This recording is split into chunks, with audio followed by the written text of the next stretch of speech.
សូមអង្គកាយគ្រប់នឹងជំរាបសួរអាយដាមលោកជំទាវលោកលោកស្រីប្រិមត្តទូរទស្សនិកជនជាទីគោរពនិងជាទីមេត្រីនៅពេលនេះសូមអញ្ជើញតាមដានទស្សនាព័ត៌មានពេលយប់របស់ស្ថានីយទូរទស្សន៍អាស៊ីអាគ្នេយ៍ដែលមានមេតិការព័ត៌មានសំខាន់ដូចតទៅនៅពេលនេះសូមអញ្ជើញលោកលោកស្រីប្រិមត្តទូរទស្សនិកជនទៅតាមដានទស្សនាព័ត៌មានក្នុងប្រទេស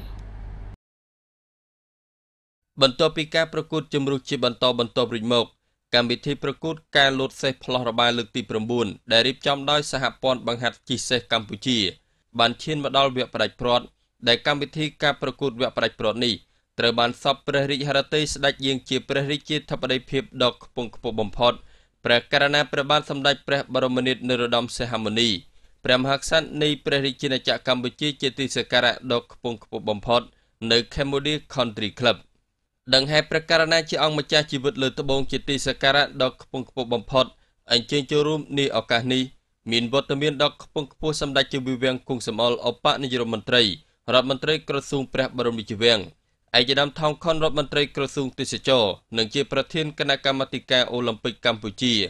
ព្រមទាំងវត្តមានឯកឧត្តមលោកជំទាវអស់លោកស្រីភ្ញៀវជាតិអន្តរជាតិជាច្រើនរូបស្ថិតក្នុងឱកាសស្ដេចយាងដល់ព្រះពន្លាប្រារព្ធព្រះរាជពិធីព្រះករុណាជាអង្គម្ចាស់ជីវិតលើត្បូងព្រះមហាក្សត្រនៃព្រះរាជាណាចក្រកម្ពុជាជាទីសក្ការៈដ៏ខ្ពង់ខ្ពស់បំផុត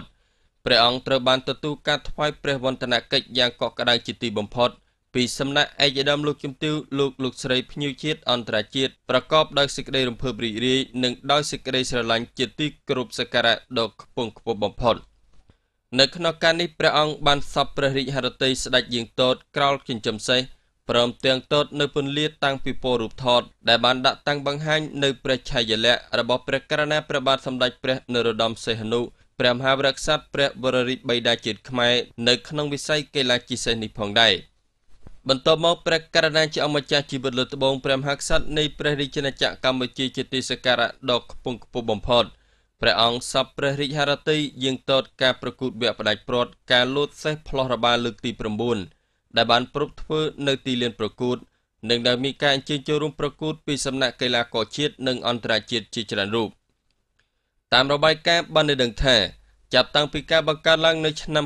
2007សហព័ន្ធបានទទួលការយកព្រះរាជហឫទ័យទុកដាក់ដ៏ខ្ពង់ខ្ពស់បំផុតពីសំណាក់ព្រះករុណាជាអង្គម្ចាស់ជីវិតលើត្បូងព្រះមហាក្សត្រនៃព្រះរាជាណាចក្រកម្ពុជានិងព្រះករុណាព្រះបាទសម្ដេចព្រះនរោត្តមសីហនុព្រះមហាវរក្សត្រព្រះវររាជបិតាឯករាជ្យជាតិខ្មែរដែលចាត់តាំងពីពេលនោះមកសហព័ន្ធធានាបាននូវការបង្ហាញនៅគំនិតប្រួយផ្ដើមដ៏មានតម្លៃពីគណៈកម្មាធិការអូឡ িম্প ិកជាតិកម្ពុជានិងការគាំទ្រពីសហព័ន្ធជិះសេះអាស៊ីបូព៌ាតាមរយៈសមិទ្ធផលទាំងនេះសហព័ន្ធបានខិតខំប្រឹងប្រែងអភិវឌ្ឍខ្លួនដង្ហែតាមការត្រួតត្រែផ្លូវរបស់ព្រះករុណាព្រះបាទសម្ដេចព្រះនរោត្តមសីហនុព្រះមហាវរក្សត្រព្រះវររាជបិតាឯករាជ្យជាតិខ្មែរនាអំឡុងឆ្នាំ1941ដល់ឆ្នាំ1954ដែលព្រះអង្គជាស្ថាបនិកនៃការអភិរក្សកីឡាជិះសេះដ៏ពិតប្រាកដទន្ទឹមនេះព្រះអង្គក៏ជាស្ថាបនិកនៃសហព័ន្ធជិះសេះព្រះរាជានិងជាគ្រូបង្វឹកបង្ហាត់ជិះសេះកម្ពុជាដល់ឆ្នាំមួយព្រះអង្គផងដែរតាមរបាយការណ៍បានដឹងបន្ថែមទៀតថាក្នុងរយៈពេល13ឆ្នាំព្រះករុណាព្រះបាទសម្ដេចព្រះនរោត្តមសីហនុព្រះអង្គបានជំរុញឲ្យកីឡាជិះសេះកម្ពុជាមានការល្បីល្បាញទាំងនៅក្នុងប្រទេសនិងនៅក្រៅប្រទេសដែលការប្រកួតជាច្រើនលើកត្រូវបានរៀបចំឡើងនៅក្នុងឧទ្យានខេមរិន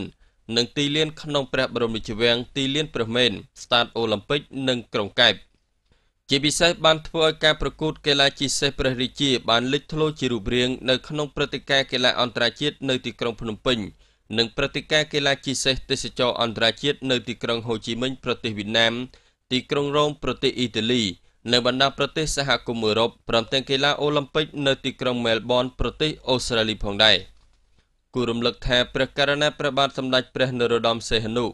តែងតែយកព្រះរាជហឫទ័យទុកដាក់និងតែងតែរកវិធីសាស្ត្រដើម្បីអភិវឌ្ឍវិស័យកីឡាជិះសេះរបស់កម្ពុជាឲ្យឈានដល់កម្រិតកំពូល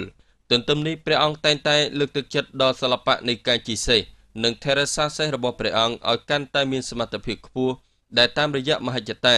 និងការបណ្ដុះបណ្ដាលនៃកីឡានេះបានជំរុញឲ្យព្រះអង្គទទួលបាននូវក្រុមមងារជាអ្នកបង្ហាត់ជិះសេះដ៏ល្បីល្បាញនៃទិសឧត្តររបស់ប្រទេសបារាំង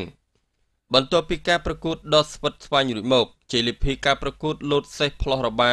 បានល្អបំផុតបានទៅលើកីឡាករកម្ពុជាទាំង3រូបពីជ័យលាភីលេខ1ដល់លេខ3 ដោយត្រូវបានសពព្រះរាជហឫទ័យស្ដេចយាងប្រោះព្រះរាជទានជាលិភីផ្ទាល់ពីសំណាក់ព្រះករណីព្រះបាទសម្ដេចព្រះនរោត្តមសីហមុនីព្រះមហាក្សត្រនៃព្រះរាជាណាចក្រកម្ពុជាជាទីសក្ការៈដ៏ខ្ពង់ខ្ពស់បំផុតលោកស្រីប្រិញ្ញមិត្តទូរទស្សនិកជនជាទីគោរពនិងជាទីមេត្រីព័ត៌មានពេលយប់របស់ស្ថានីយ៍ទូរទស្សន៍អាស៊ីអាគ្នេយ៍ដែលលោកស្រីតែបតែបានតាមដានទស្សនានៅពេលនេះចាប់តែប៉ុណ្ណេះនៅពេលនេះនាងខ្ញុំរស្មីរួមជាមួយនឹងខ្ញុំបាទសវណ្ណរិទ្ធនិងក្រុមការងារសូមអរគុណសូមគោរពលា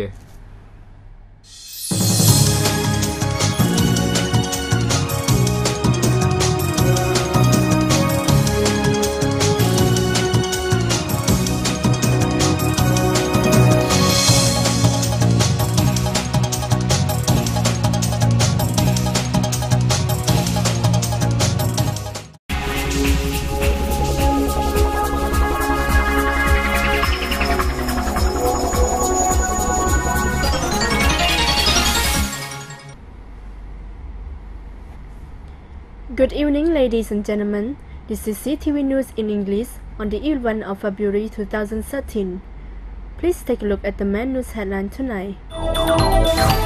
His Majesty Norodom Sihamoni, King of the Kingdom of Cambodia, presided over the final of National Jumping Championship Norodom Sihanouk Du Cambodia 2013. Cambodian Prime Minister Samdech Techo Hun Sen has allowed President of National Assembly of Belarus to talk with at the Peace Palace in Phnom Penh. His Majesty Norodom Sihamoni, King of the Kingdom of Cambodia, presided over the final of National Jumping Championship Norodom Sihanouk Du Cambodia 2013. The final of National Jumping Championship Norodom Sihanouk Du Cambodia 2013 was organized by the Cambodian Equestrian Federation, with presiding over by His Majesty Norodom Sihamoni, King of the Kingdom of Cambodia, at the Cambodia Country Club. The event was also attended by Samdech Chavivieng Deputy Prime Minister Kong Samol, Minister of Royal Palace, His Excellency Thong Khun, Tourism Minister, and President of Cambodian National Olympic Committee, with participation from national and international guests, and as well as other Cambodian high-ranking government officials. Mr. Wan Suleng, President of Cambodian Equestrian Federation, said that the presence of Your Majesty is the most important event for the Cambodian Equestrian Federation. While Cambodian people are mourning the death of His Majesty King Father Norodom Sihanouk since its foundation in 2007,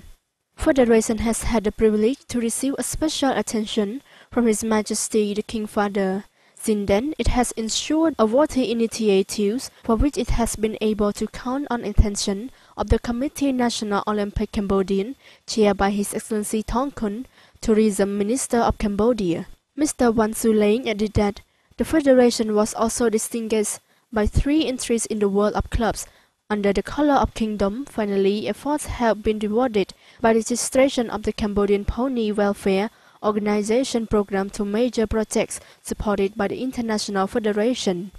Mr. Wan Suleng continued that the Federation has benefited thanks to the attentive support and caring of His Majesty King Father. The Cambodian Equestrian Federation wished to continue on path already traced since 1941 to 1945 by His Majesty the King Norodom Sihanouk, a high-level cavalier, founder of a real equestrian conservatory of equestrian program. He was also the founder of the Royal Equestrian Federation and Genie Cambodian Equestrian Coach. During 30 years, His Majesty King Norodom Sihanouk forced Cambodian cavalry, which distinguished itself in the kingdom. The Royal Cavalry also distinguished itself at the international sportive events in Phnom Penh or on international tours in Saigon, Rome, Deauville, Rotterdam, Marseille, Lucerne, Stockholm, and even at the Olympic Games in Melbourne. The King Father has always sought to master the equine sport to highest level. The passion and the mastering of the sport has awarded His Majesty King Father to be awarded as Notre Cadre of the famous school of Saumur in France. That's all for tonight. Thanks for watching. Ladies and gentlemen, may follow this program online by www.ctelevision.com. See you on Wednesday at the same time. Goodbye.